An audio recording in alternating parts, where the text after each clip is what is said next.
Okay. Welcome to the Dana Point City Council meeting of February 5th, 2019. We will now reconvene our meeting. We're going to start with the Pledge of Allegiance. Mayor Pro Tem White, could you lead us?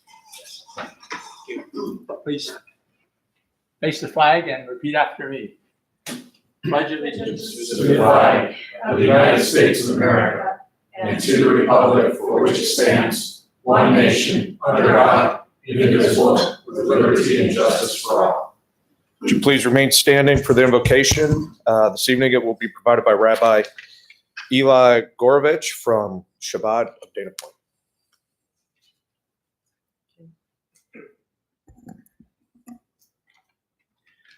Point. Almighty God, we stand before you in prayer. Look favorably upon the mayor and city council members of our great city of Dana Point. Bless these extraordinary individuals elected by the people who have placed their faith and confidence in them to lead our wonderful city. Further, bless these distinguished leaders so they may recognize that theirs is a God-given position, acknowledging you, God, as a sovereign ruler of all men and all nations. In the performance of their duty as our elected officials, they are accomplishing one of the biblical 7 universal laws, ensuring a peaceful and moral society. Grant these leaders, Almighty God, the awareness of your presence and the realization that by laboring for the betterment of our city, they are doing your will. May each of them be endowed with divine inspiration to lead, with a spirit of wisdom, a spirit of understanding, and a spirit of counsel. Bless them with good health, compassion, and good fellowship. And may we finally merit to see the fulfillment of the biblical prophecy of the era of the redemption, of world peace, when all nations will live together in harmony and mutual respect under the banner of the great Creator. Now let us say Amen. Thank you. Thank you. May be seated.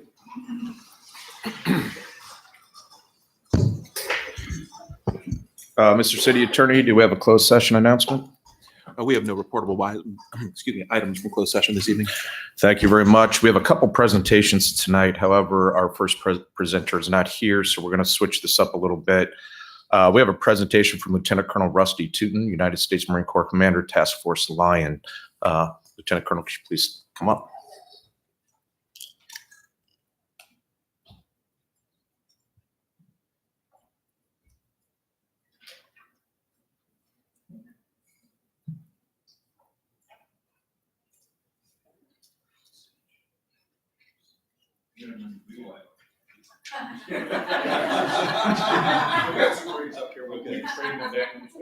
They can't hear you, so I'll turn the face you. First of all, Mr. Mayor, thank you for having me today. Thank you for having me at your council meeting. My wife, Yolanda, over here. She and I moved to Dana Point in the summer of 2017. In my 19-year career in the Marine Corps, that was probably move number 8 or 9. I've lived a lot of places, 3 places in California, Hawaii twice, East Coast several times. And it was evident to us early on that this was a special place, somewhere very welcoming, very friendly, and very patriotic and supportive of your Marines and your service members. As you said, recently I was a commander of Task Force Lion, the coalition task force in Iraq of U.S. Marines, U.S. soldiers, and soldiers from the countries of Denmark, France, and Norway. And our task was to assist Iraqi security forces in the fight against ISIS. So while I was over there, I just got back in December. I flew this flag over my base in honor of the city of Dana Point, in appreciation for you and the great town you run, and the citizens of your city here. It's a very special place, and I appreciate the opportunity tonight to present this to you, Mr. Mayor, on behalf of myself to the citizens of Dana Point. Thank you.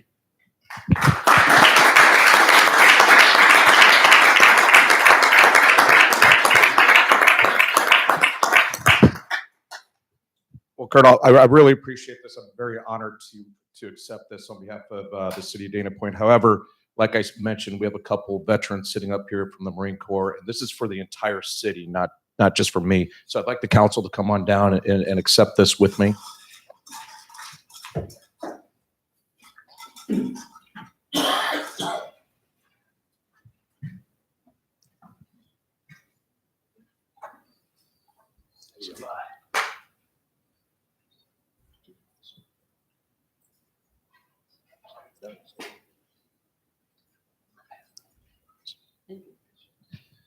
Like I said, I'm very honored and privileged to accept this. Dana Point has a long history of supporting our armed forces, especially our Marines. It's something I never thought I'd have a chance to do. I've had family that served over in Iraq as well. So this is really something very special to me, and I want to thank you so much for thinking of your adopted city and hopefully your final place. So, welcome. Thank you very much for coming. Thank you for this.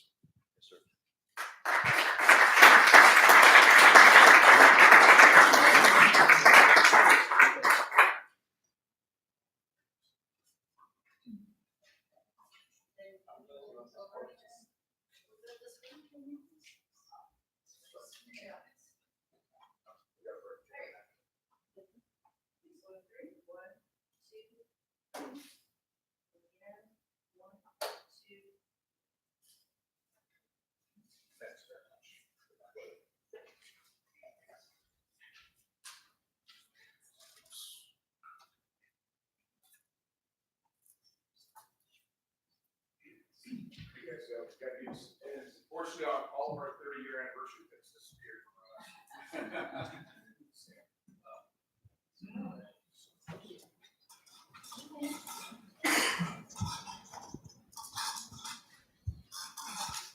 Mr. Mayor, more 30-year pins are on order.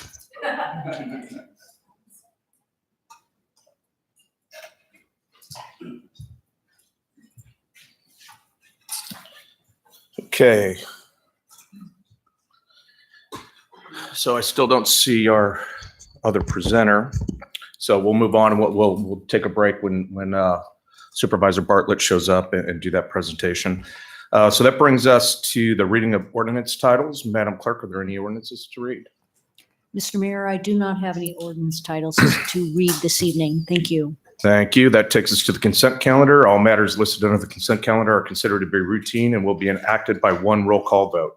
There will be no separate discussion of these items unless members of the City Council, the public, or staff request specific items to be removed from the consent calendar for, separate action.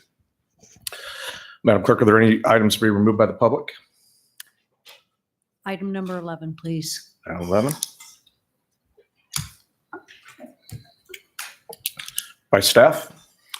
Mr. Mayor, we're planning on removing item 11 from tonight's calendar and pushing it to the next meeting on February 19th. We've got a little work yet to do on the resolution itself.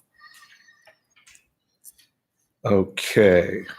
So as we're removing that, how does that handle public comment on it? So we won't have any, I don't know, since we had a member of the public wanting to remove it as well. Well, you have a couple of choices. You can go ahead and just have public comment on the item and then remove it. You can have the public commenter comment during the regular public comment section instead of on an agenda item. Or you could just withhold or ask the person rather to hold their comment until it's on the agenda. Thank you. I think I'm going to ask for the second, since this item is going to be, it's not really ready for discussion at this point. If you would like to discuss it in open public comments, by all means, please do that. However, I think we're going to hold public comment on it until we bring it back on February 19th. Mr. Mayor, Yes. could I just ask for clarification? So is the speaker who came getting a chance to speak under public comments versus an agenda item? Yes. Okay, thank you. Okay, anything to be pulled by council? No? Okay, so that complete, can I get a motion on the consent calendar? I will move we approve the consent calendar after having removed item 11 from the calendar. I will second that motion. Okay, all in favor? Aye. Okay, that motion passes unanimously. That'll bring us to the public comments section. There will be a 3-minute time limit per person and an overall time limit of 30 minutes for this public comments portion of the agenda. At the mayor's discretion, the balance of public comments will be heard after the new business portion of the agenda. All comments are to be directed to the city council and should not consist of any personal attacks. Members of the public are expected to maintain a professional, courteous decorum during their comments. State law prohibits the city council from taking action on a specific item unless it appears on the posted agenda. City clerk will distribute any handouts you may have. Please state your name and city of residence for the record. Looks like we have 2 public speakers tonight. The first is Wayne Yost, and the second will be Juan Gonzalez. Good evening, Mr. Mayor, City Council, staff, members of our community. My name is Wayne Yost, 36-year resident of Dana Point. About 1 year ago, I came before the City Council in general comments and made a suggestion that you limit the duration of your closed session prior to the City Council meetings to the allotted 1 hour time and promptly start the City Council meeting at 6 o'clock. Prior to that, many times the members of the public that were in attendance were waiting half hour, 45 minutes, sometimes an hour before the public council meeting convened. And I want to applaud you for pretty much adhering to that, promptly starting at 6 p.m. Thank you for that. I want to bring us to our last city council meeting, which lasted until about 12:48 a.m. It was a long 6 3/4 hours meeting. Approximately 1/3 of it, over 2 hours, was devoted to trying to establish who had the right to establish the agenda. And I realize that this is an important topic. However, there's a lot of city business that needs to be attended to, and I think items such as occurred the last time could be done amongst you without having it being done in front of the public. And that cup of coffee just wasn't doing the trick right around 11:30, 12 o'clock. So I would just request items such as this, perhaps you could settle amongst yourselves instead of bringing it up before the public. Thank you. Thank you, Mr. Yost. Juan Gonzalez. Good evening, Mr. Mayor, members of council. Juan Gonzalez, SoCal Gas Public Affairs. Thank you so much for the opportunity before you today. Number one, I'd like to start off by giving kudos to your staff. SoCal Gas has some projects here in the city of Dana Point, and we immediately reached out to Public Works Department, Mr. Brady, Mr. Abrahano, Mr. Kunt, and oh my gosh, I'm forgetting somebody else. But Grant, all your staff in the Public Works Department has been amazing. So thank you so very much, Mr. Nikori. So again, just want to be before you and just thank you guys for the wonderful staff you have and be willing to work with SoCal Gas on some of the projects here in the city of Dana Point. Secondly, I wanted to reach out to you primarily for informational purposes. I wanted to make the city aware of some legislative matters taking place in the state that can impact all of you and all of your residents.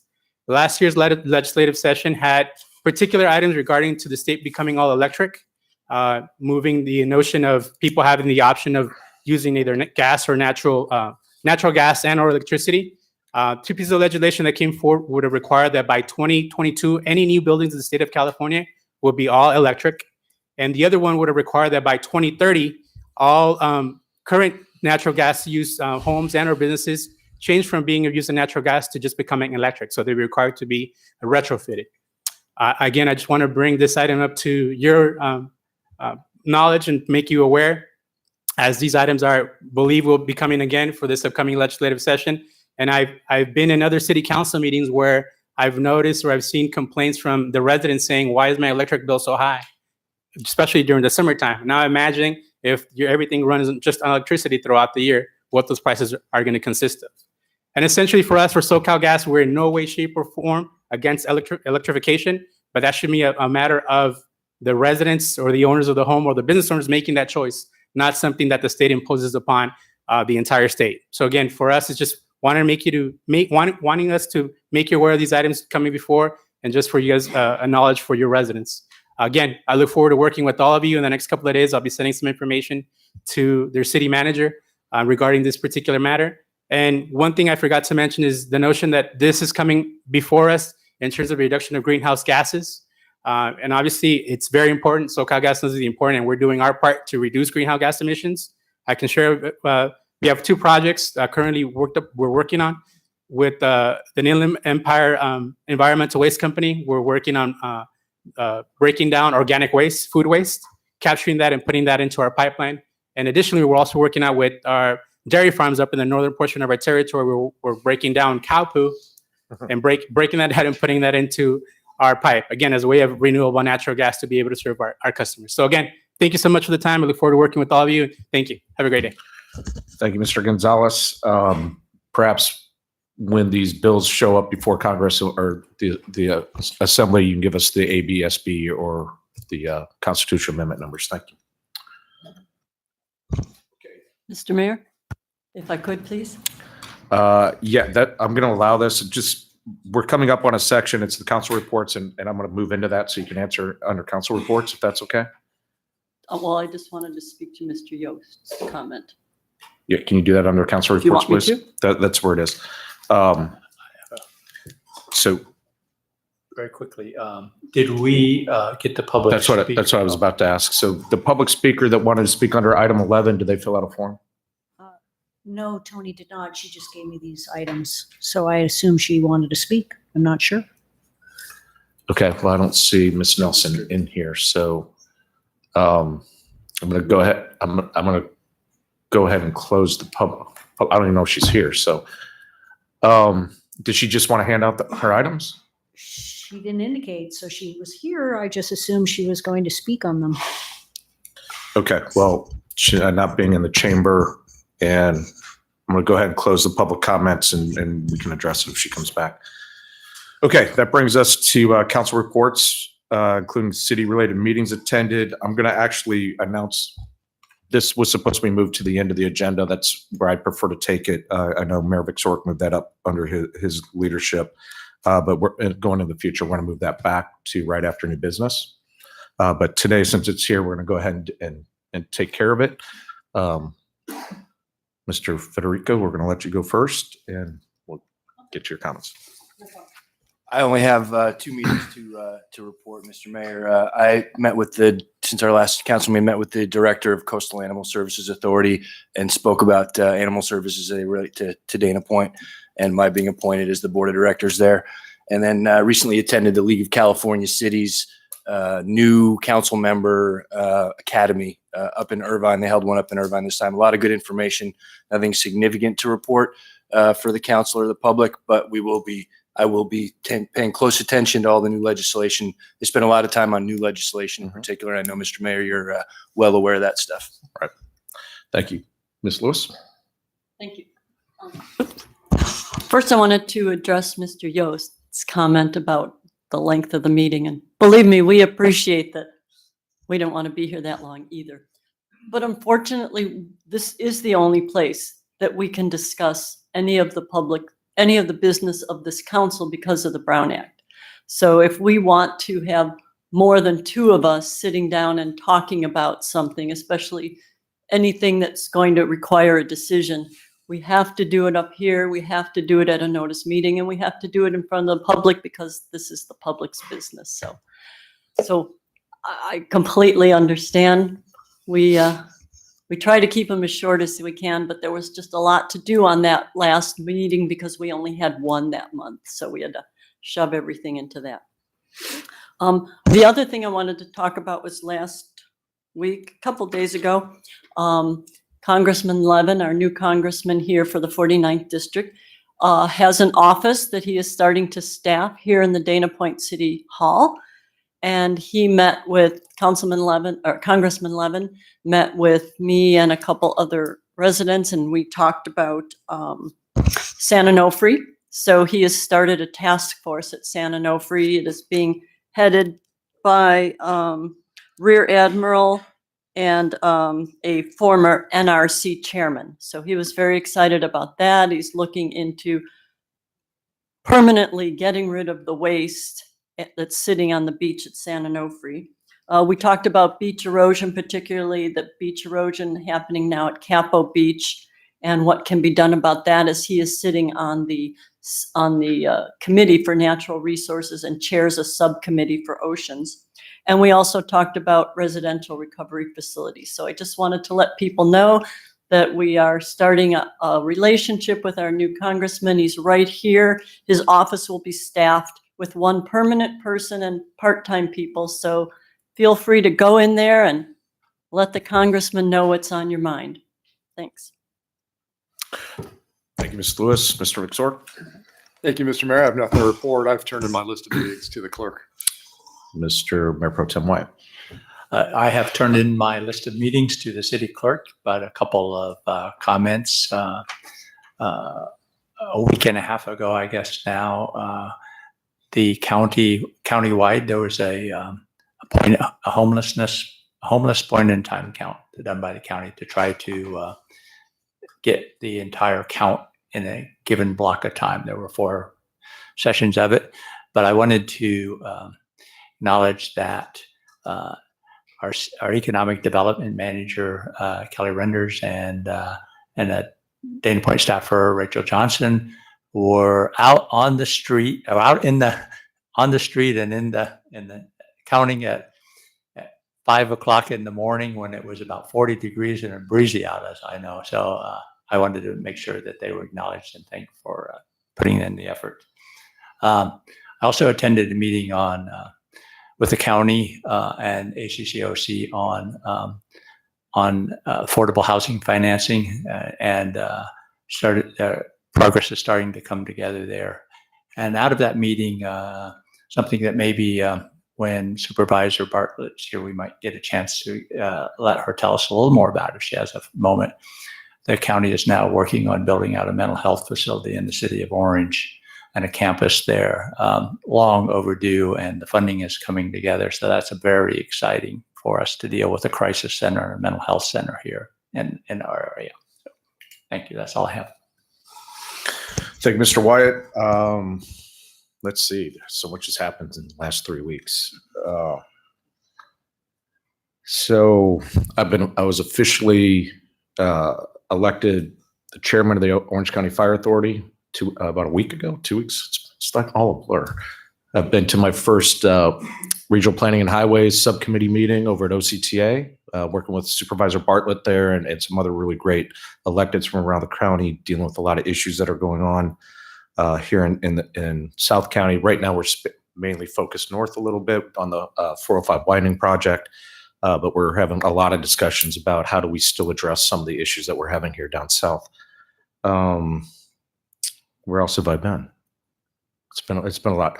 I haven't put together my list of meetings, so I've forgotten a little bit, but I'll get that turned into you. So that concludes my report. So that brings us to the public hearings. We have none tonight. And we are going to go to unfinished business. And it looks like we have one item. It's the long-term financial plan, budget priorities, workshop facilities. Just real quickly before we get into this, I want to make sure everybody understands when Supervisor Bartlett gets here, no matter where we are on this item, I'm going to take a break and we're going to go ahead and do that presentation and we can come back to it. So, Mr. Simmons, you see how fast we're going. You better get here pretty soon. We may be done. So number 13, long-term financial plan, budget priorities, workshop facilities, project priorities, and budget process update. Do we have a staff report? Thank you, Mr. Mayor. This is a follow-on item from the item that you had at your last meeting where the council discussed priorities for facilities and parks projects. We wanted to summarize those projects that were discussed at your last meeting and just confirm with you what those projects were and get your referral of any projects that you want to see move forward and prioritize that are not currently identified over to the capital improvement project ad hoc committee of your council, which consists of the mayor and council member Lewis for further discussion and prioritization before it comes back later on in the budget process. And so we're available for any questions or comments you might have. Thank you. Thank you very much. Anything from council before we ask for public comment? Okay, Madam Clerk, do we have any public comments on this item? No, we don't, other than the handout I just provided you. Thank Okay, you. Thank you very much. I'll bring it back to council. Mr. Federico? Thanks, Mr. Mayor. I'm comfortable with this list and all of these items going to the capital projects subcommittee for consideration and prioritization, with the exception of item 13B, which finishes with or seek long-term financing and debt.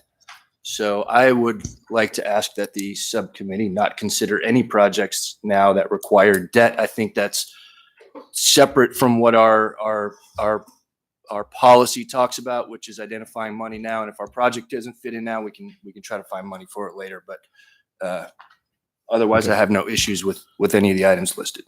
All right. For consideration. All right, thank you very much.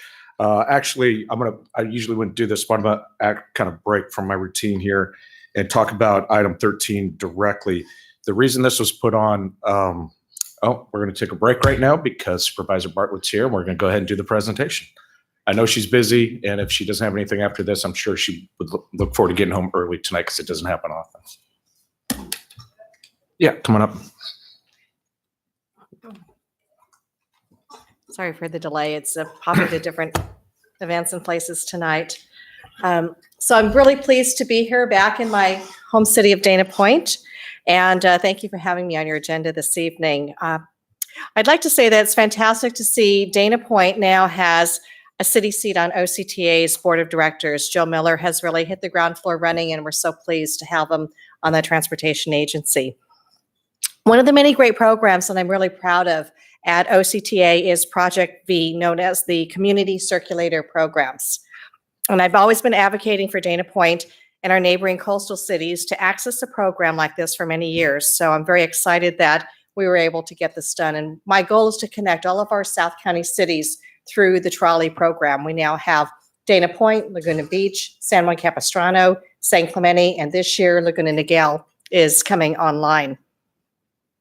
So 8 out of the 11 cities are participating in Project V, and Dana Point really hit it out of the park when they included it in your master program here. The program was established for cities to develop local transit services for their communities that complement regional transit services. As you know, we've had to reduce some of our bus routes in the cities, and the local circulators like Project V have really been able to fill that gap. We have other programs like the microtransit program that we've got a pilot program for in some of the cities. So we're testing that out, and that may come to Dana Point. It's coming here as soon. well. Pardon? It's coming here soon. If we have our way, yes, it'll be here soon. So not every route, as we know, needs a 40-foot bus operated by OCTA.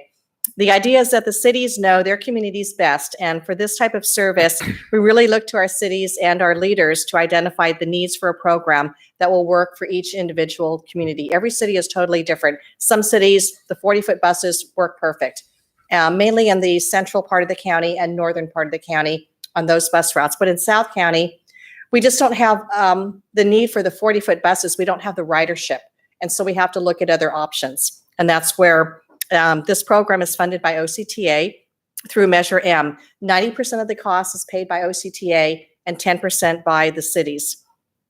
And while this is a countywide program, I'm proud that the 5th District is leading the way in implementing such successful programs. We have by far the most successful Project V programs of any of the districts. The City of Dana Point applied for Project V funding, and I'm here tonight to present a check to the council for the grant funding. So it's not a loan, it's a grant. So I know our city manager is going to be very happy about that. And the grant funding from OCTA is in the amount of, get this, $5,107,544. So.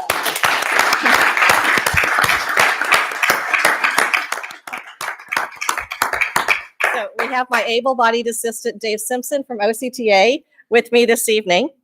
So this amount includes what has been awarded from OCTA over the last few years, including funding for the expansion of the service that's planned by the city.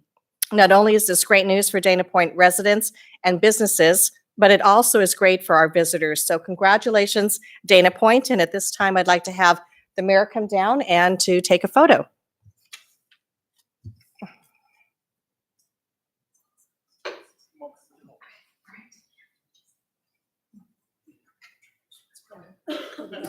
Up here a little farther.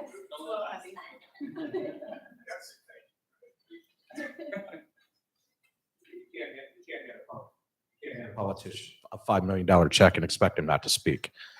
So I want to thank Supervisor Bartlett for all of her great leadership. The only reason I was able to hit the ground running is because all the time we spent together on TCA and OCFA and working together in county issues, what made it very easy for me to be effective as soon as I got there.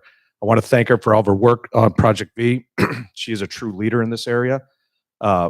She worked hard to make sure Dana Point, I'm assuming you worked hard because I wasn't there yet, so she always works hard for us.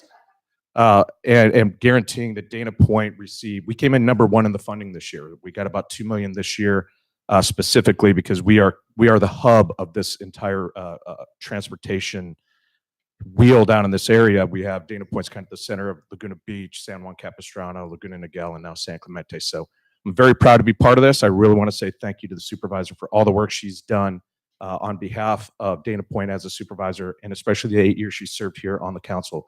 And as in her last year, she was the mayor. So she did quite a bit for this community. I really want to say thank you. Very welcome.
All right, that'll take us back to item 13.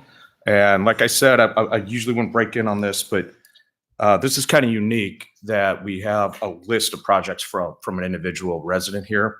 And the reason that happened, I want to ask Ms. Lewis about this. Staff did this because Ms. Lewis brought it up at the last meeting that these were important to her. And I just want to confirm that these are the items you wanted on here. Is that correct, Ms. Lewis? I'm actually just comparing it now. I literally just got this letter like everyone else. So Well, I think this was a letter from last week, the last meeting that was handed out to us, and it had this list on it. And you mentioned it at the last meeting that this is what you were looking for. right, but I'm saying the one I'm looking at now is dated February 5th. Apparently Ms. Nelson just turned it in. So I'm just comparing it to what's on here. But my understanding, maybe you can clarify, as the subcommittee for capital improvement, is that we're going to look at all projects. I wasn't aware that we were constrained by anybody's list. We were going to sit down, talk about all of the projects, and come up with, I guess, not prioritize, but a list of projects that we felt that needed to be addressed, bring back those recommendations to the council, and the council was going to discuss it. So whether it's debt finance, not financed, that wasn't really going to be part of the discussion at this point. That's my understanding. Well, and I'm not sure you're incorrect about that, but I think tonight was about what are we going to put on the list? How is it going to get on there? And then absolutely it'll go back to the CIP, which you and I sit on, and there will be some prioritization taking place there. But tonight is more of a night to talk about, are these the items? Is this the complete list that we're going to send back? And then the CIP ad hoc will come back with recommendations on prioritization. Then we can have that discussion. That's what I'm saying. When you say send this back, this is the list you're sending back to the CIP subcommittee? Yes. So there might be something we think of, or when talking to staff in the meeting, there might be something that comes up that's not on this list. I don't want to have to come back and say, oh, we wanted to discuss something. An ad hoc is no different than a subcommittee that if it comes up there, we can bring it back. We're Okay. making recommendations back to the Okay, to I the just want to council, make so. sure that we're not constrained to this particular list and only this list. So, but this is kind of unusual. So are these your items that you would like to put on so far tonight? And there may be something you could add later, but these are all something you want. Okay, well, I think Mr. Wyatt had comments, so why don't you let me look at this while he comments, and then I can say yay or nay. Okay. It comes to Mr. Vixork next. Sorry. Thank you, Mr. Mayor. I'll echo Councilman Federico's concerns with going into debt and how that contravenes a policy as we've stated it. And this won't take long. I want to add 2 items to the list. Okay. first item I'd like to add is a community pool. And the second item I'd like to add is a large active park. In other words, something that might have a baseball field for the youth baseball players, maybe play soccer on, could have events in the outfield, those types of things. So hopefully that's clear, a large active park. That's all I have. Thank you, Mr. Mayor. Thank you, Mr. White. I'm sorry, Mayor Pro Tem. I hated it when people didn't use that for me, so I'll make sure I use it for you. Either way, I will respond. So I think that the purpose of this reform list, which we can still add to, of course, was there were specific items that we brought up in our last meeting that we wanted to have on the list for consideration. So Mr. Denny collected our notes and wanted to respond to make sure that the things that we specifically requested, as I recall, Council Member Federico mentioned a skate park, so he wanted to get that on here and other things. But that in no way limits what the CIP subcommittee considers as they look at the list. They should also collect items and put them on and prioritize them, and ultimately they come back to council. In terms of the debts that are on here, I don't think the CIP subcommittee is going to tell us how to finance things. So when it comes back with a list, it will be up to the council to look at where the money is going to come from. So I think that's, while it's an unnecessary piece of data on here, but it shouldn't affect anything. Okay. All right, so you have nothing else to add to it? Okay, so yeah, I think that's a valid point that the CIP is not going to be talking about if we're going to incur debt or how we're going to start paying for these things. That's a council discussion in general. So I take that for what you're saying is I agree we shouldn't be discussing that down there. We can scratch that piece of it off if we're okay with that, and that level of conversation will come back. So that brings us back to Ms. Lewis, and are you okay with these? Yes, there's one, Mr. City Manager said he went through the list. There's one item on Ms. Nelson's February 5th letter that is not on the list, statute at Pines Park. So if we could add that. What was that? Statue at Pines Park. Of what? Under capital It just park says maintenance / improvements. She had multiple items. It's on her list here. Okay. And one other thing, I was contacted by Lantern Bay Estates property manager about lighting, and in a discussion with Mr. City Manager, my understanding is that is incorporated into item 11, and the city will be discussing it, but it will be brought back at another meeting, correct? Yes, that's correct. Okay, just wanted them to know we were paying attention to what they need. Okay. Yep. All right. So you're good with everything that was on here. So I've got my item on here. The U.S. Post Office has always been one of my big items. I agree with the community pool. That is something I brought up a while ago, not so much as a community pool, but something USA Water Pool was looking for. And when you talk about baseball, I'm always a big fan. So anywhere we can play baseball in the city, I'm happy about. However, on item 13, I would like to discuss a few of these items because I don't think they reach the level of facilities. They're more maintenance. And so, enhanced slope areas, I mean, is that a maintenance issue? I don't understand how that would rise to a capital improvement. I'm saying these are good things, but I think they may be in the wrong place. Yeah, based on the way I read it, she's asking for additional mulch to be placed on the slopes, and that would be a maintenance activity. Right. So that's C, D, repair paint stucco on E. That sounds like maintenance to me. Chloe Luke overlook. And most of these sound like maintenance items to me. Is that correct? Generally, everything C through G would be considered maintenance activity, with the exception of a sculpture at the east side of Bowl overlooking Beach Road under C. And that could be the statue that's referenced in the letter that was received tonight. Okay. So a statue would fall under arts and culture, correct? Would be considered art. And the Arts Art and public place. Culture Commission is undertaking a process. They've actually been doing it for months now, where they're evaluating each individual park site throughout the city and identifying those sites that do not have any art in parks, and going through an evaluation process to identify potential locations, potential themes, materials, et cetera, and then prioritizing those ideas. And they will come back to your council at some point with some ideas for additional art in parks. Okay. Because it's my understanding there's already sculpture in Pines Park. That's correct? Okay. All right. So my recommendation is that we go ahead and move items C through G over to the maintenance and take it off of capital improvement, because this just all seems like maintenance of facilities we already have.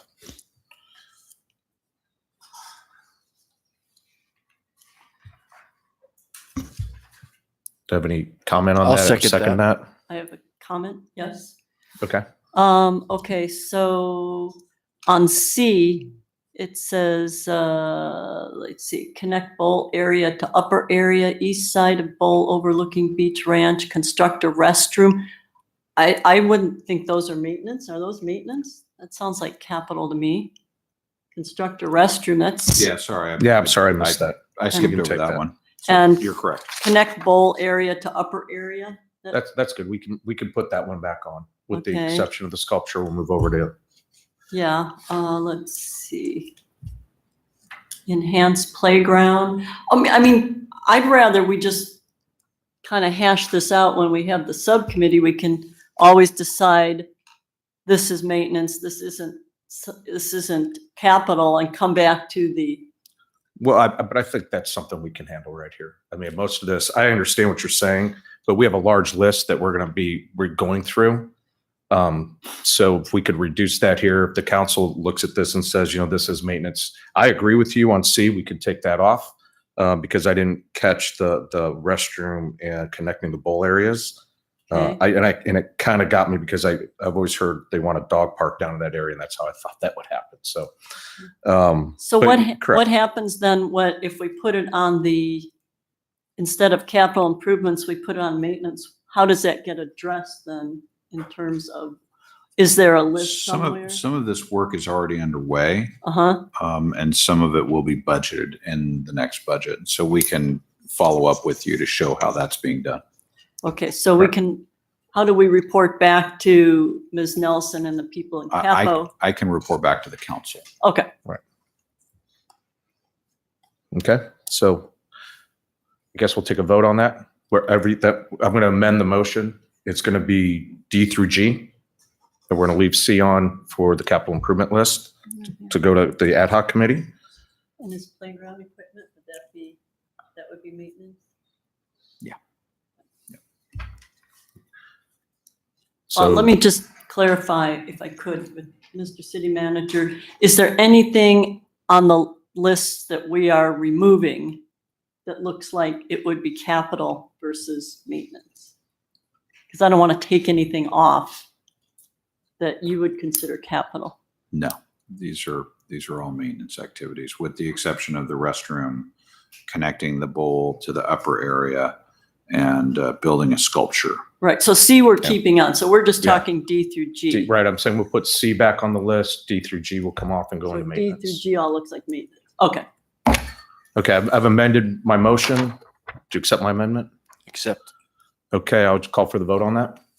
We can do it by voice vote. All in favor, say aye. Aye. Any opposed? No. Okay, we'll go ahead and do an electronic vote. Okay.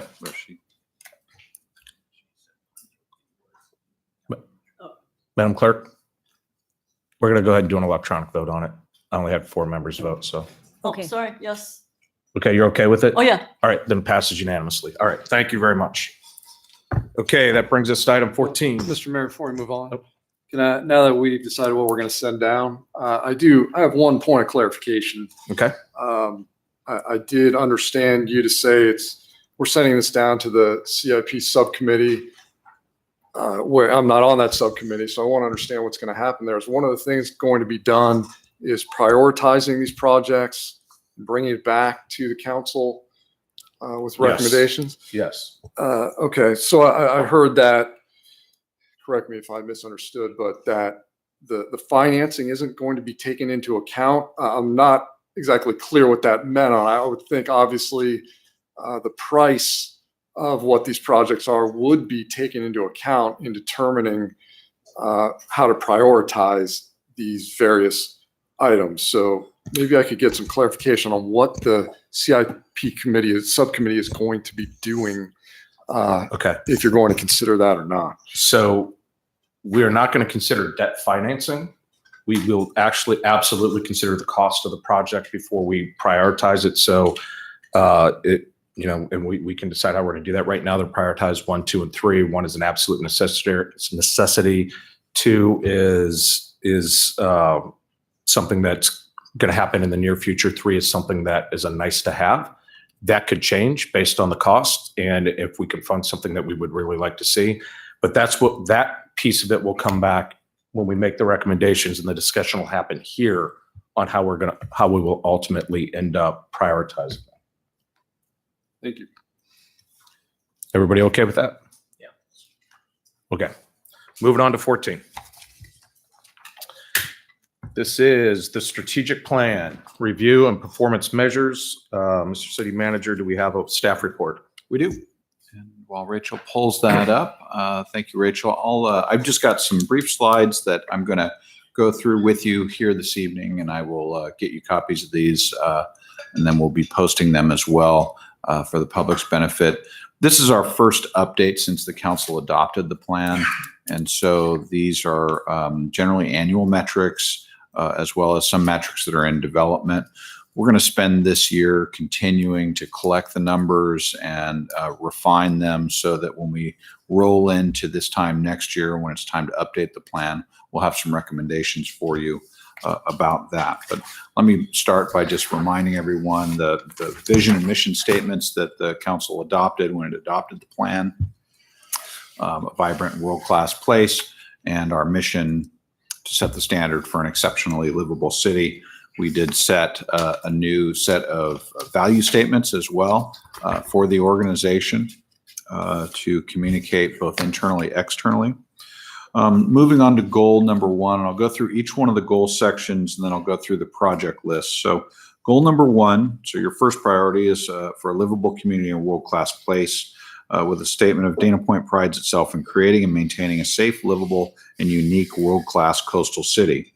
So we try and accomplish that by looking at our Part 1 crimes, and as you can see, we stay pretty consistent year to year between 17 and 18. And as you discussed at length at the last council meeting, our Part 2 crimes are up a little bit from 2018 over 2017. The good news is our call response is down year over year, and our motor vehicle accidents are down year over year. So certainly some good news. In terms of maintaining and enhancing our unique sense of place, the number of code enforcement cases is up, and we have been a little more proactive of late. And what we are working to establish, and we've got a strategic plan project where we're going to bring back to you a sort of code enforcement manual where we talk about the process a little bit, is to better understand those cases that we can resolve with just one contact. And we've not measured those in the past, and we're working to establish our process so that we do that going forward. We do have a number of metrics that are sort of boxes that we check, if you will. And so in terms of the statement, Dana Point is prepared for natural and man-made emergencies. We keep our emergency plan current per all the applicable standards. We do at least one exercise per year. We make sure we maintain our tsunami and storm ready certification, and we keep all of our flood and disaster mapping current. Moving on to goal 2, effective, efficient, and innovative government. The city is wisely governed and managed so that its services are provided in an effective and efficient manner that meets or exceeds the expectations of its residents. So we try and accomplish that by providing world-class service to the community and implement continuous service improvement processes. So we measure our trolley ridership. It does have a down arrow, but I think the number is maybe just about 100 or so. So it's not significantly, pretty consistent ridership year over year. We're still working on the metric for business processes automated or improved through technology and innovation. We'd like to maintain our public works assets in a safe, clean, and quality condition. So we keep our pavement condition index between 75 and 80. That's Matt's regular goal that we remind him of daily. And we get our graffiti and other damaged city facilities fixed 68% of the time within 24 hours. Now we're working on that metric, and that's probably going to be one that we're going to revisit with you as we update the plan next year in terms of setting the expectation when we communicate with the public and commit to an action, and then the follow-up action getting actually done, because sometimes it'll take us more than 24 hours to repair a sign that's been run over or irrigation that's broken or something like that. The good news is that the number of claims associated with physical infrastructure conditions are flat year over year. In terms of the recruiting, developing, and retaining high-performance employees, we've got the percentage of employees receiving exceptional reviews, the total number of training hours completed, and then we're implementing a new program this year based on the strategic plan, which is stretch goals for employees. And so that's a good thing that we'll be rolling out here this week, actually. Moving on to goal 3, fiscally responsible and accountable. The goal statement being that city revenues and expenses are responsibly managed to ensure a balanced budget, adequate funding for core services, capital improvements, and adequate reserves for emergencies while providing taxpayers accountability and transparency. Again, these are a number of sort of checkbox metrics where we have, for example, accuracy of revenue and expenses within 5% of budget. That was a goal that we set for 2018, which we accomplished. Maintaining a system to provide public access to budget and actual spending data, which, as you know, is our OpenGov platform. Obtain GFOA award for financial reporting excellence. Each year we want to make sure we're demonstrating best practice. We achieve no significant audit findings, and we maintain reserve levels set by the council. Additionally, effectively manage expenses for core important value-added city services. And the goal metrics there are actual expenditures for each department do not exceed authorized budget levels, which we achieved in 18. The Department 99 contingency account expenditures do not exceed 50% of the authorized budget, which was not applicable in 2017. That was something we implemented for the 2018 budget, which we achieved. And the number of organizations with which the city collaborates to provide public services. And we seek to have formal agreements with nonprofits and others that help us achieve our mission. So in terms of maintaining the long-term financial plan, these are really about maintaining fidelity to the policies that you have established, annual council review and approval of the long-term financial plan, annual review and renewal of the city financial policies, which is coming up for 19, but you accomplished in 18, and capital and facilities plans funded and adopted in the operating budget. Moving on to goal 4 is preserve and enhance the environmental health and sustainability of the city. And our goal statement is to promote, preserve, protect, and enhance a healthy and sustainable built and natural environment. First, of course, is preserve and protect the integrity of our ocean waters and beaches. So we do that by maintaining our water quality improvement plan, which is not only a strategic plan goal, but a legal mandate. And that 100% of our catch basin filters and other water quality best management practices, or BMPs, are cleaned annually, and many are cleaned much more frequently than that. We had 126 days of successful operation of the ozone treatment facility at Salt Creek. Unfortunately, we did have really a doubling of beach mile days of postings or warnings. But I'll tell you that has more to do with the change in the way the county collects and reports data triggering those postings and closures than it does an actual change in conditions. And so the change from 17 and 18 seems large. What will be more interesting for us is the change between 18 and 19, where we don't see any change in the methods coming down the pipeline from the state. And so it'll be a more apples to apples comparison as we do that. You've set the goal of leading by example and implementing programs to support environmental sustainability. That means measuring our electricity use, which is down year over year, measuring our gasoline use, which shows up year over year. But I'll tell you that this is one where I think we're a victim of better record keeping in this case because we have implemented hybrid vehicles in our fleet, and we've substantially reduced the number of vehicles in our fleet. And so we'll continue to refine that. We've got a measurement of potable water, and we'll continue to measure that going forward. And as you see, we've sent 56% of our recycled waste diverted from the landfill, and the state requirement is 50. We did 3 waste collection events in 2018, and I'll take this opportunity to make a public information announcement that we are going to be rescheduling the bulky item collection event for this Saturday due to the rain that's scheduled to occur. And Matt, do we have a date that we've rescheduled that for yet? I put him on the spot here. Good evening, Council. If the event is canceled, we would go to the May date. But we are actively looking at the weather, and Mr. City Manager, we may be looking at that again before noon tomorrow and making the final call. Great. Generally, it's not good to have a bulky item pickup day when it's raining. Educating the community on the importance of protecting environmental health is a goal set by the council. So we did 9 public workshops and events on waste reduction. We educated 220 students through collaborative programs, mainly through our partnership with the Ocean Institute. We had 332 attendees to our science programs, science nights. We had 25,710 visitors to the Nature Interpretive Center. And we had 387 students attend programs at the NIC last year. Finally, on goal 5, foster economic health and prosperity, our goal statement being promote a healthy and growing economy reflecting the community's vision and values. We've got provide the public transparent, predictable, and efficient process for managing city's land use and business regulations. You see the planning applications is TBD. We're going to move that to building applications since that process is more measurable and more black and white. You see we've got the number on recycled waste again.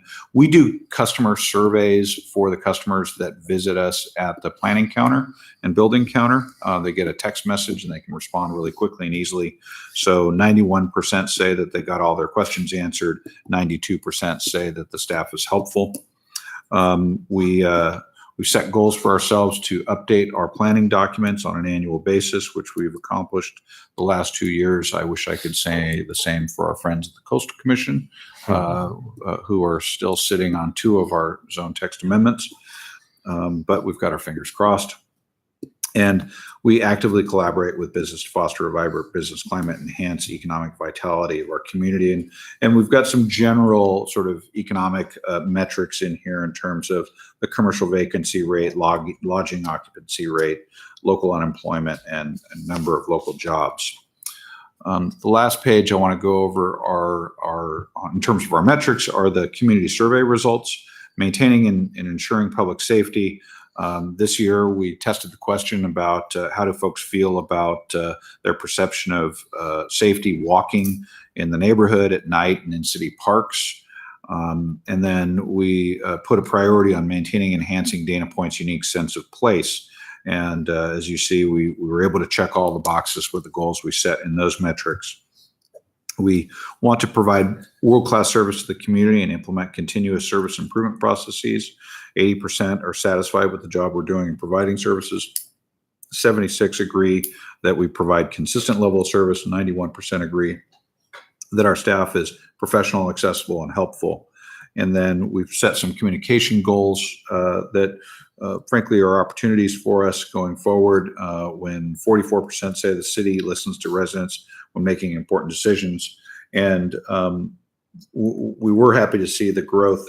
You see that we did ask the question in 2017. We also asked the same question in 2018 that provided a response that said the percentage that is satisfied with the city's communication efforts to the community through local publications, the internet, and other means went from 59 to 72.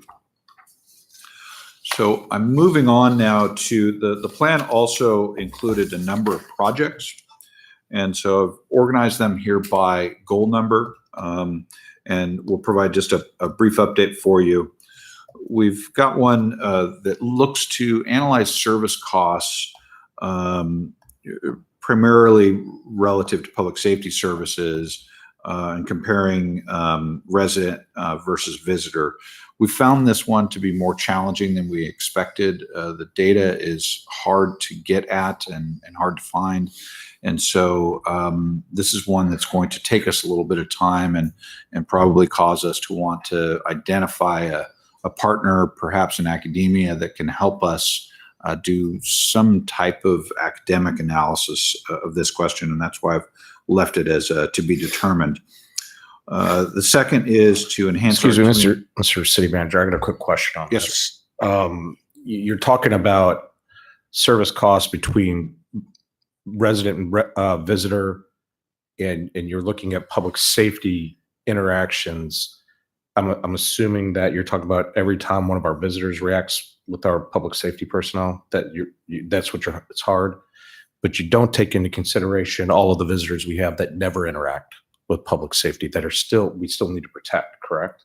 That's correct. And that I think highlights one of the challenges of looking into this question. And you said that you're looking for a consultant, or I didn't quite catch what you said. Could you repeat what you said? Well, I think what we've found is that we're probably going to need to find somebody, either an academic or a consultant, that can help us, sort of theorize this and find some data that can produce something useful.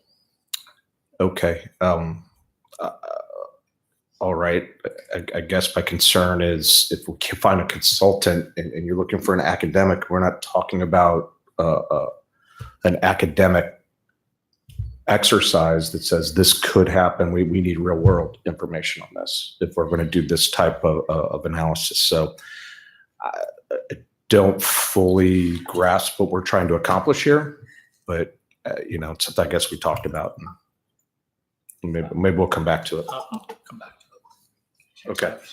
All right. Great. I'll go through these and then open it up to questions of the council if you like. The second project is to enhance community engagement in city-led service programs like Neighborhood Watch, volunteers, and police services. I'm working actively with Lieutenant Sheehan and her staff.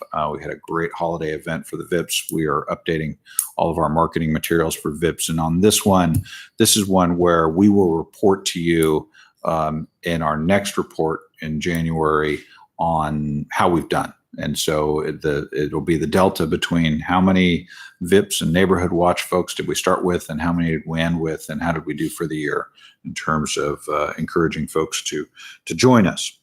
As I mentioned earlier, moving on to the next page, we do have a project to, we called it a code enforcement strategy, and we actually have an existing document that we're working to update, and we'll bring back to your council this spring to fulfill this project, which will outline the whole approach and the way we accomplish code enforcement.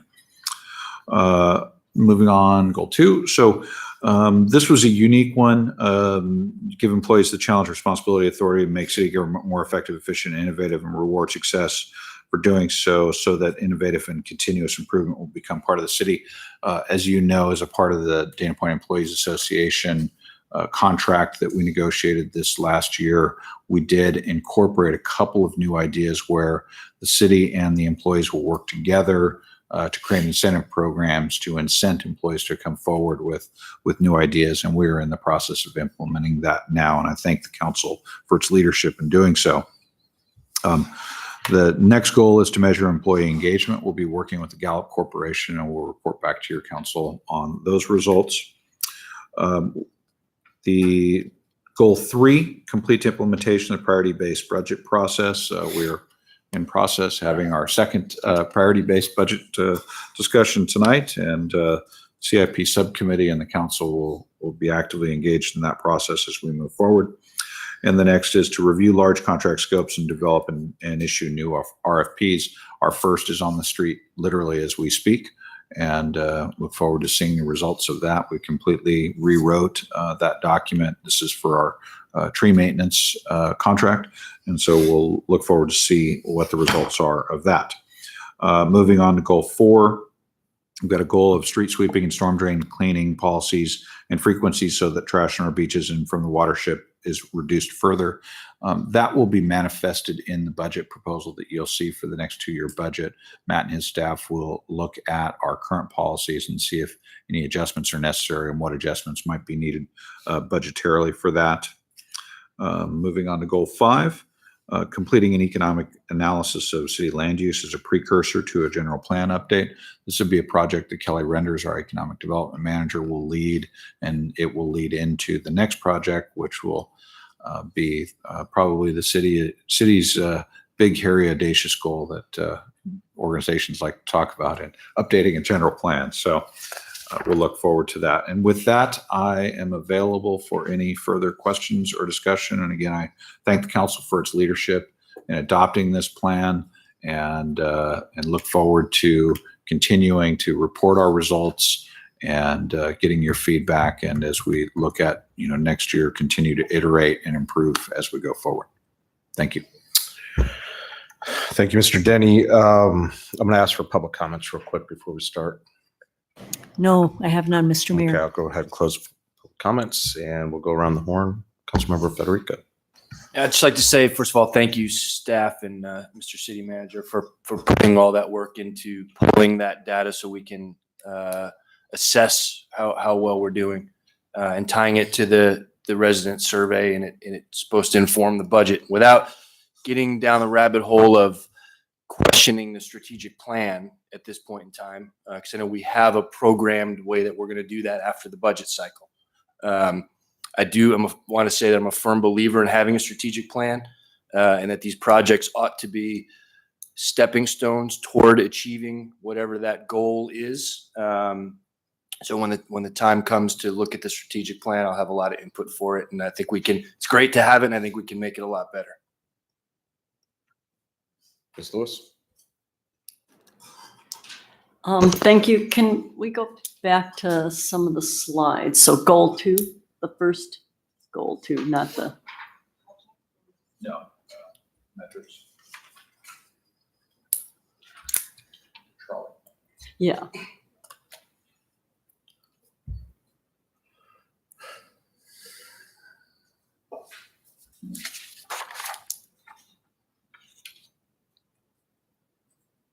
Yeah, thanks.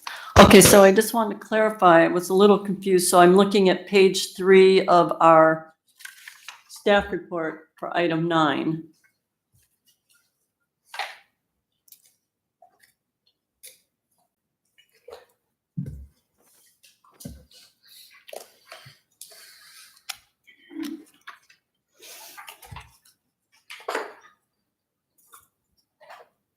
Okay. Okay, so it sets out ridership, passengers, which seem to be different than the numbers up here. So are the ones on the staff report, is that just summer? Yeah, I think the number in the strategic plan is inclusive of all special events. Okay, That's the difference. okay, so these summers, there's actually more. So there was 217,000 in 2017, the whole year, with all the special events and everything? Correct. No, I'm getting no. No? The numbers you see in staff report for the trolley item Yeah. relate to the boardings during the summer season. Okay, The ones you see on the metrics, I believe, include the summer season plus special events. Which is what. That's what we just. okay, so, Is that what you just said? Yeah, that's what I said. yeah, yeah. I'm That's just okay. confirming what you just said. Okay, thank you. I was just confused and I wanted to make sure I had this right when I. It's okay. It's Groundhog Day. It happens. Don't worry. Okay, then, goal 3, if we could go to that slide, please. Okay, so the first item, under maintain and a transparent and balanced budget, blah, blah, blah. Accuracy of revenues and expenses within 5% of budget. Is that 5% of the original budget or 5% of the budget after we've adjusted the budget? It's 5% of the operating budget. Right. Final adjusted budget, correct? So the last time we adjusted, it's within 5% of that, not the original budget. Correct. Okay. Do we have any policy as to accuracy in revenues of expenses within original budget? And is this a policy, the 5% of budget period, is that a policy? This is your city council's goal. Oh, it's our goal, okay. And is our goal within, do we have any goal with respect to accuracy in revenues and expenses within the original budget? No. Okay. That's something, you okay? You okay there? Okay, good.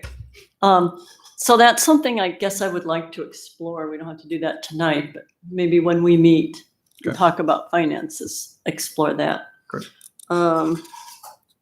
Okay, so, and then it said exceed budget. So that also was the adjusted, not exceeding, because there's a check mark somewhere. Yes. So that's also talking about our adjusted. So we may have adjusted the budget like, a month or two before the actuals come out. Correct. And so that's, all right. All right, so that's something else. Goal 4, please.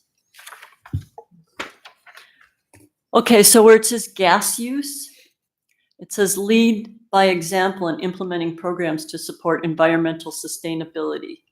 So here's something I'd like to explore, and I'm not sure what the proper mechanism would be for that. But we're a city of 6 square miles. And I know you said we've moved to hybrids, but exploring moving to electric vehicles and putting in charging stations at the city hall and around town so we can encourage people, first of all, who have electric vehicles, to use them and to charge, and also the city, so that we're not using gas at all. Where is something where we could explore? But that? we're already actively doing that. That's why we have hybrids now. Right. That was our first sort of toe in the pool. Okay, And so with every turn of an individual vehicle, we're looking at every single option available to the city. The challenge has been we budgeted extremely conservatively on the access, acquiring of new vehicles, and the electrics are more expensive. is there any plan to put charging stations around the city? I don't believe we have any at the moment. We do have 2 downstairs, 2 downstairs now. Downstairs at City Hall? Uh-huh. And are those available for people? Yes. And are those the fast charging stations or? I don't know how fast they are, but we'd be Because I happy know to- there's a whole bunch of different types of charging we'd be stations. happy to show them to you. Okay. And I know there are some programs coming from the state to grants that will help communities install these things. Okay. And how do we let people know we have charging stations? Is that We've somewhere? got signage downstairs, I believe. Well, I guess signage downstairs if you know they're in City Hall, right? Right. But is there a sign anywhere if you're in town saying, charging stations this way or anything? Not that I'm aware of. Matt, are you aware of any? We might want to let people know they can charge their car. I assume it's a pay. Ours is not, no. Oh, yours is not? No. Oh, then maybe we don't want to let people, but I will be there. Okay. So anyway, that's something we can discuss. Waste reduction. When I was walking around the city with Hoy and Ip, I noticed that I was carrying trash and I didn't have any place to throw it. So if we could look at more trash cans and recycle trash cans. So I know when I was down in Encinitas, they had the recycled trash cans that were solar. And they have the little, looks like a mailbox almost, and you open it and you put your recycle in there and it's solar. So is there any availability to put more trash cans and recycle around the city? I think if you provide us some hotspots where that's occurred, we Okay. can certainly look at it. Also, all the trash that's picked up out of trash cans gets sorted at a recycling facility. So nothing ends up in the waste stream. It all gets separated. Okay. So Does that's it, important. That's why we don't out in those public spaces have recycle and trash, because what ends up happening is the public just throws trash in the recycle and trash in the trash. You end up sorting it anyway. So that's why you see just one can, because it's Okay. being processed. so do we as a city pay to have that trash picked through and recycled? One of the awesome things for this council to know is that your franchise includes that service already. So CRNR picks up that trash and processes it at no charge to the city. Okay, great. And if we put more trash cans around, that'll be all in our franchise fee. Absolutely. Perfect. Okay. Yes, I did have to walk around for a few blocks holding trash. I do it pretty often on a bike. It's pretty challenging. Yeah, it would be nice if we could dump it somewhere. Okay, and so educate community on importance of protecting the health environment. So we are a non-smoking city. So I just wanted to talk about the progress of educating people who live in the city and don't live in the city that we are now a non-smoking city. How do we do that? Because they still walk around, especially like at the Ralphs and the Starbucks. People just We've done extensive social media. I think the first banner on our webpage is about our no smoking policy. We've got dozens of signs up in hotspots that have been reported to us, as well as signage up at each playground in the city, different signage for the playground. It's actually beautiful artwork done by Shanna Sharkey. And so we appreciate her good Good. work. Thank And you. so yes, we've also implemented the flashing traffic sign, particularly in the summertime when we I haven't have seen that more yet. visitors, I haven't seen letting that. them know that it's a smoke-free city. I also noticed that when I go into Laguna Niguel, they have the flashing sign about the loud noise now with the state change. Or is that something we're enforcing? Because I've heard several residents tell me, especially I think it was on Discovery and Selva, and a couple of, and PCH, that the motorcycles go by or cars go by and it's really noisy. The last time I asked Lieutenant Sheehan about this, she had indicated that Deputy Poitras has already written numerous, Okay. I'm in the tens, if not more, citations for loud exhaust when he's not writing speeding citations on a no tolerance policy. Does the money for the citations go to the city, the state? Does it get divvied up? It gets divvied up. Okay, so it's not just all ours. So I just want to let people know we're not doing it because that's just to generate revenue for us. These are real problems. No, it's a net cost to us Oh, is it? to generate those citations. Absolutely. Wow, we have to talk about that. And then the last thing I have is you said you wanted to hire a consultant about public safety. Does that take in the cost for our public safety? Are we breaking it down to, bless you, safety and public safety costs because we have residential recovery facilities, safety costs at the harbor? Because we have the harbor, right? We patrol the harbor, the city, in Yes, exchange for the sales tax revenue, right?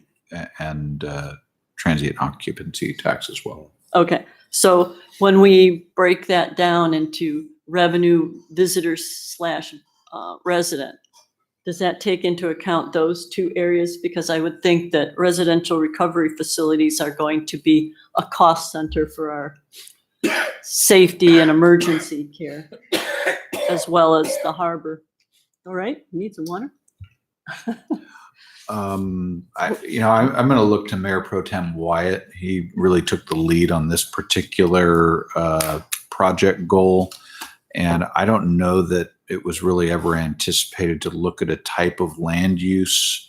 It was more trying to, I think, and again, I don't want to put words in your mouth, Mayor Pro Tem Wyatt, but looking at the correlation between the volume of visitation that we see in a beachside town with the costs of providing public safety services. So I don't know that really you had in mind anything as detailed as unlicensed residential recovery facilities. With the permission of the mayor, I will respond if I can. So the reason this item is on here as we look at how to understand our city, our costs and our revenues and so forth. TOT is a big revenue source to the city. And sometimes we forget the reason that TOT exists is because visitors get the same services as the residents who live here in terms of safety and traffic and all of the various services. And since they're not paying property tax, TOT replaces that to offset the cost of those services. So that's why it exists. And, our TOT is 10%. That's actually sort of at the low end in general for what many cities charge. I'm not proposing that. We have a reason to change that, but I would like to know, as we look at the visitors to our city and how much of a population that's and how much it costs us to provide the normal services that we provide to everybody, how much of those service costs are increased by having visitors here. And to respond to Mayor Miller's question about academics and stuff, Laguna Beach has a detailed study in this area going on. I actually didn't find out about it until, I've been digging into this for a while. So that was an interesting debate with them. But basically, they have 6.8 million visitor days a year. And they have 250,000 bed nights a year. So in Dana Point, we have about 1.8 million visitors a year and 500,000 bed nights a year. So our economics look much better than theirs. And they are thoroughly convinced that their economy is dragged down by their visitors. I'm sure their businesses don't always agree with that, but in terms of just the total number. And so they actually have 5 economics professors from various universities on a panel trying to analyze that data to understand what it costs, what a day visitor costs, what an overnight visitor costs, and so forth. I found their, and they put me in contact with the people so I could have that discussion and start that whole process up, and offered to share any data that they got. So certainly I'm willing to take advantage of anything that we can learn. We probably don't have the clout and muscle to get some of the people that they've brought in from UCLA and USC and UCI and Chapman and a few other places. But since they've done it, it's on them. I'm certainly willing to try to understand that. But it clearly does cost us money. We get $12+ million a year in TOT. As long as our costs are less than $12 million a year, then we're even or ahead. if it turned out that when we got done analyzing them, we said it cost us $15 million to handle those visitors a year, we might rethink our TOT and decide that we need to do something different there. I don't think that's the case, but nevertheless, we don't know. So our events, the harbor with the visitors, and the conventions, and now our Visit Dana Point are going to market us as a visitor destination, hoping to bring that number from 1.8 to 2.8 million or whatever. That will up our revenue, it will up our costs. We need to be prepared to fund those costs in our budget and know as they come and as we bring. And we have 8 or 10 new hotels in our pipeline that we think will bring more. So the reason for having it here is that just letting it happen to us and hoping we can react fast enough seems like an approach that we'd like to avoid if we could. If the more we understand the cost and the more we prepare for it, the better we can get out ahead of that cost and deal with it. So that's the reason why it was put on here as a goal. I think it's important for us to continue to try to understand and pick all the brains we can and measure all the things we can and see if we can be prepared for the visitor growth as our city brings on more hotels and promotes itself more. So that's why it's here, and that's the general background of it. I had a half a dozen places we could drill down on what it costs us to provide services. This happened, but like everything else, we wanted to limit our overall projects and goals to 5, not 55, because we really can't tackle things above, 5 is kind of the maximum things that we can concentrate on any one time and actually make an impact. So we limited our general goals and objectives to 5 when we were putting the strategic plan together, so we actually could get our arms around them. So that's why it doesn't jump into all the areas that I'd like to measure. Yeah, well, I was just talking about this public service because one of the curiosities I had is the harbor. We have to have our people doing the harbor in exchange for sales tax and TOT. And I was very curious, does that come out as a plus, a minus, or a neutral for us? And maybe next time we start looking at a safety contract, if we had that information, that would be good to know. Right. It is our supervisor here, who was here tonight, and I have had this conversation. She's relatively convinced after being here a while that it does not cover, that our revenue there does not cover our costs. Yes, and mine she's too. looking to see if it's possible, but I don't really know whether that's Neither. true or not. And she didn't either. It was just a discussion. So it's good data to have, though. Yes. So is that something that's in our plan to look at that specific issue of are we paying more than we're getting in patrolling the harbor? We did not put it in the plan at this time to actually try to do a specific measure of that. So I don't know whether I haven't, other than hallway discussions of concern, I don't know that we have any good idea where we are on that. But if we started to ask around, we could probably start to get some. Okay. That might be I something think we that's wanna something we could discuss. direct staff to take a look at what the revenues are out of the harbor and what our actual costs are to cover that harbor. I think that's Yeah. relatively easy to determine. I will say that one of the biggest issues down there is our harbor patrol from the county. And so that's something that's going to have to take a look at. So that's something else we had to take a look at. So let's go ahead and let staff take a look at that. Okay. That's it. Okay. No Mr. comments, McSorley. Mr. Mayor. Okay. Mr. White, do you have anything else to add? That was a pretty lengthy explanation. I have a lot to add. Okay. But I won't try to. So the primary thing that I want to say, there's a lot of things on here when we look at how we measure. But what I really want to compliment the council and the staff, we have a strategic plan. It's not a document that we wrote and set away to revisit in 5 years to do a new one. We said we would attempt to use it to help us manage the city. And with that in mind, we put we put objectives and projects under those objectives and metrics under those. And so this is the first time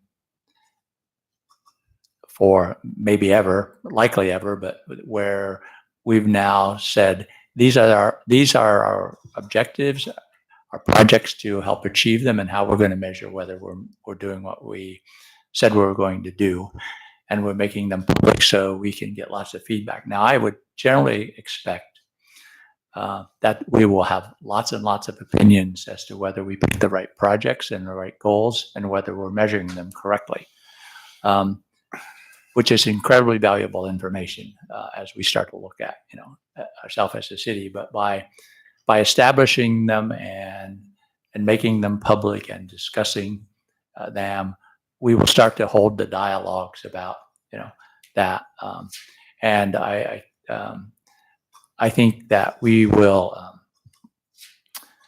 run a better city, make better decisions as a city, as a city staff and a council because of that. But I'm really hopeful that the public pays attention to the goals and the metrics and tells us what they think about the various goals and metrics and whether there's a better way to measure it or whether they think, so forth, and gives us, the more feedback, I guess I would say, the better, but I'm very excited to get it out there so we can start to get that feedback to it. And I don't want to go through each of the ones because I have lots and lots of detailed comments that I can work through with the city manager and staff in terms of what I think I would change. But thank you. All right, thank you, Mayor Pro Tem Wyatt. Could you come back to goal number 1? We were just discussing it a little bit. And this is interesting. However, as a primary goal, I don't know if it's the right place for that. I expressed my concerns a little bit earlier. It's something that this is, I'm not sure how long this could take us and if we could even afford to hire the panel that Laguna Beach has hired, or if we need something like that. However, I've got a little bit of a concern about this being a primary goal. If we're trying to get some metrics done and start measuring things, I think it's good that we do this at some point, but this may be a little bit premature. I think if you go to goal number 5, and we start talking about the economic analysis of the city, this is something I think that we ought to be taking a look at right now. We need to increase our economic development. This is going to offset some of the costs of our visitor serving costs. And this goes back to something I was also talking about in our budget priorities and workshop and the budget process update. This is something I think we ought to be taking a look at. The city has talked about doing this for years and years. This is a place I think we need to start talking about the post office and creating a priority to go after that and creating that P3 project to try to increase the revenues and the community serving use of that property. It's going to be incredibly important for us. And so I think that actually may be a better priority in the short term, because it's something I think we can handle within the next year or two. I think this other analysis, especially when you start taking on and talking about our largest source of revenue and our TOT, and talking a little bit more to our hoteliers and our business community about the sensitivity of that type of a discussion that we're having. Now, I don't know where the numbers came from in terms of visitor nights and visitor and days and things like that, and what the plan is for our DMO, what they're going to do about trying to increase that. We definitely have to take it into consideration. If we increase the number of visitors we have, that our costs are going to increase. Hopefully, I don't know, but I doubt they're exponentially. I don't know if they're linear or how that's going to work. But I do know one thing: if we're going to increase it, we're absolutely going to have to increase our revenue somehow to cover it. So I think we should take a look at putting the post office in there, seeing if that's something that is doable. Start those discussions again and make that a much larger priority. Could you go back to goal 4? The storm drain cleaning. I don't know if anybody watched the news today and saw what happened at Seal Beach after these storms and what that beach looks like. When we're talking about these policies, in storm drain cleaning, we have to remember that we have San Juan Creek and we get a lot of trash coming down that creek in these big storms. And part of that discussion should be, how are we going to partner with the upstream cities and to try to eliminate that from happening? Our beaches are, even though we don't operate them, they're one of our biggest selling points. And so we need to make sure we're protecting our water quality levels, our beach cleanliness. We passed a smoking ban to try to get cigarette butts off the beach. So that is a priority for this community. So I think we need to take a look at that. I don't know if this is the place to start having those discussions, but I think if nothing else, we should talk about the post office and see if that's something this council wants to take a run at this year. I've been on it for 5 years. This council is my 5th year now, and we have talked about it every year, and we never seem to move forward with it. But I think with the P3 going on in the harbor, it's a perfect time to start looking for a partner for the city to increase our revenues. And so I guess my question is, does this council have the appetite for doing something like that? If I may, Mr. Mayor? Go ahead. I have a bit of experience with operational and strategic planning, and in my experience, we probably we don't need to talk about that stuff now, and we don't even need to get that on here. I think it's very easy to make the argument that the post office falls under some of these objectives already. It doesn't need to be listed for it to make sense to be on there. I do know that because I've had the conversations with Mr. Denny, that we have a plan to readdress this strategic plan down the road after this budget. Take a look at how there are a lot more things a lot more objectives we can put on here, like partnering with other cities on storm water and water quality. There's laundry lists and I have a pretty good list of them here in my notes that I'll bring up then. I would move that we direct staff to start conversations and move towards trying to set the conditions for a P3 for how we might partner with someone to redevelop the post office. All right, thank you. Okay, so I still think we need the council to make that direction. I don't think we can do it individually. So Right. I'm great. I'll move to do it if you want to have a second. Okay, go ahead. You'll move it. I'll second it. So I move to direct the city staff to take the appropriate action to start looking at other options for the post office. All right, I'll second it. Ms. Lewis.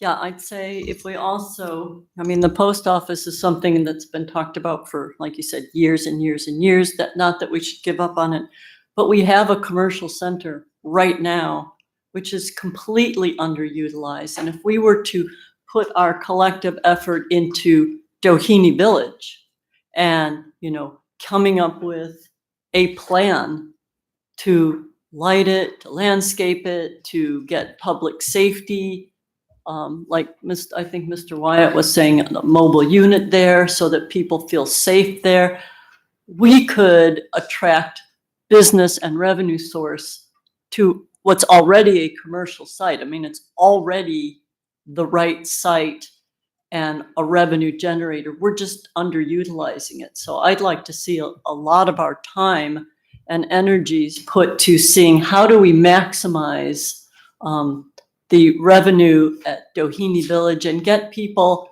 Right now, people in Capo Beach, they don't go there. They shop in San Clemente. There's not a grocery store there. How do we get that area fitted for people in Dana Point who can go to an underutilized revenue source? So I would like to see us put a lot of our energy into that. So I don't know if we're directing staff to do things. I just think these are things we should be talking about. So I don't disagree with you. That's a discussion that I've been having for years, and that's why we're going through the rezoning plan down there. We've been trying over and over. However, and you may be right, that may have been the place the city should have started. However, they didn't. Okay, we had a council start up here in the town center. It's something that's going through revitalization. It's something that we can actually work on today. There's a piece of property that we could go after to try to help that area. And as we're going through our zoning, rezoning plan, we are incentivizing people down there to reinvest in their properties. And you're seeing that a lot of them realize the value in it. And we're doing everything we can for that area because we just don't have the money that we had for town center. All right. I mean, we just don't to do that. And our previous public works director, and I don't know if Mr. Senacor has looked at this or not, has actually said that project may cost 3 times as much as the town center did. So I don't disagree with you. We absolutely need to be looking at that, but we can do that in parallel. We don't have to say it's one or the other. And we are doing it in parallel. And I think we should continue down that path and do what we can to help incentivize development down there.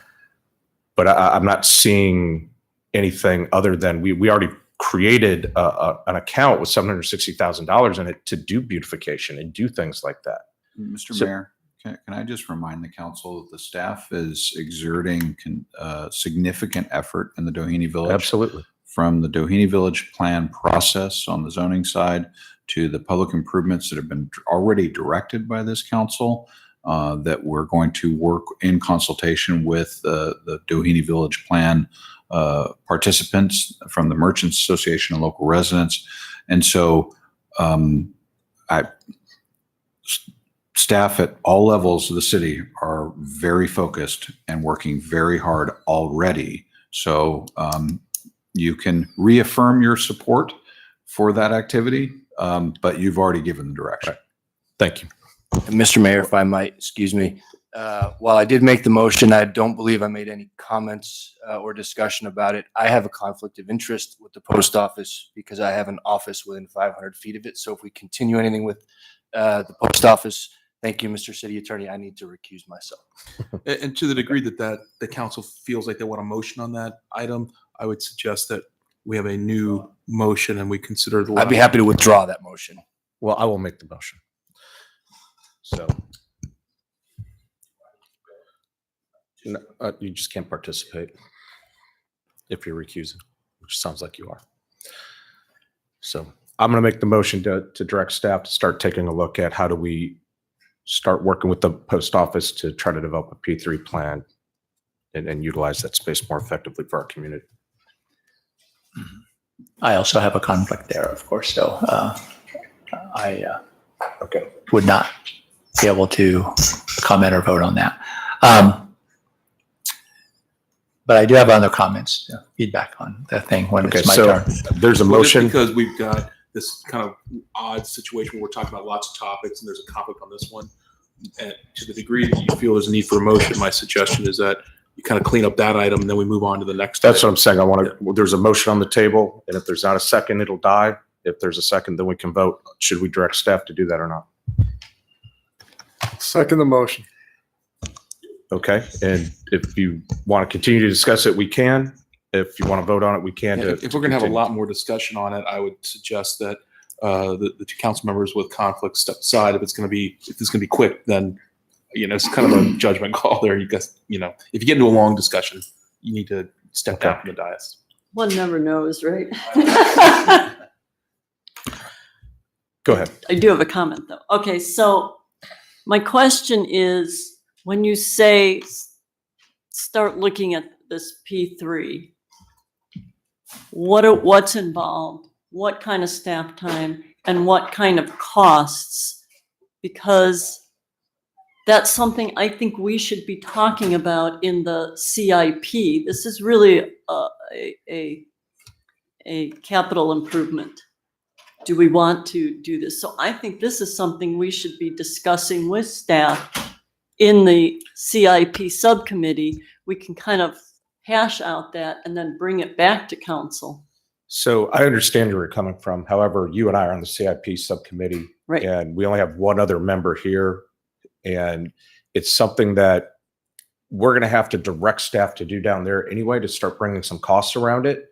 So why don't we just go ahead and direct them start, because that's what we're going to have to find out anyway. When we start in this process, we have to find out if the post office is even interested in us doing this, what we can and can't do. And once we figure that out, Then we can start determining what are the costs around it to the city, what's the benefit to the city, and that's when we can have the discussion, should we pursue it further? But I just want direction for them to start the process. And Okay, if I may, you've already identified the Postal Service site in the previous item, and that will come back to your committee. Okay, A P3 is a different approach to it. Yeah.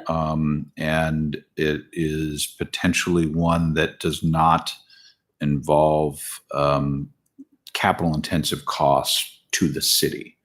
And so that is something that frankly could be explored by your subcommittee, and you can come back with a recommendation to the full council about whether or not you want to pursue the Postal Service site as a capital project of the city, or if you want to pursue it more in a P3 type of manner.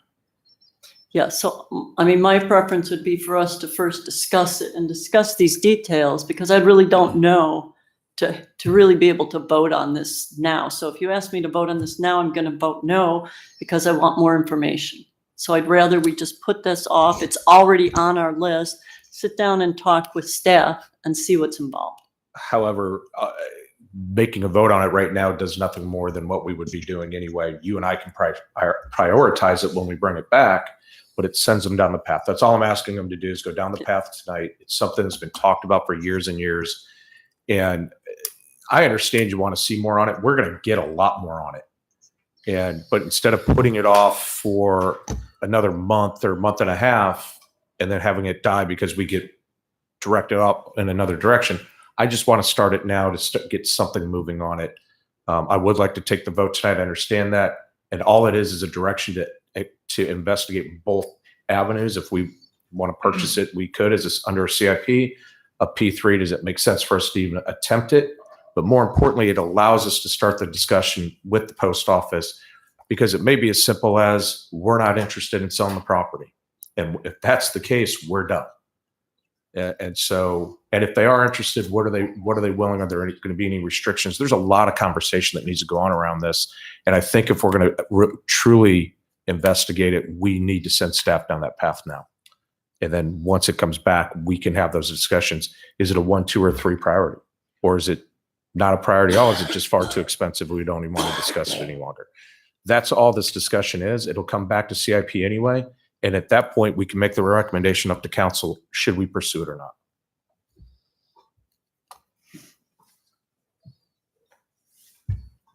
So with that, I'll call a vote.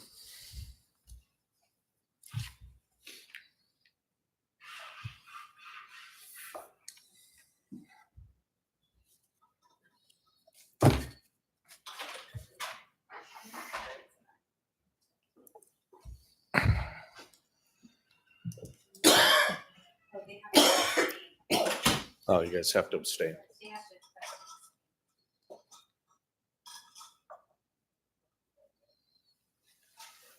Paul, you have to vote abstain. Did you abstain on the vote? I can't. I don't have anything in front of me to do that. Touch your screen. There you go.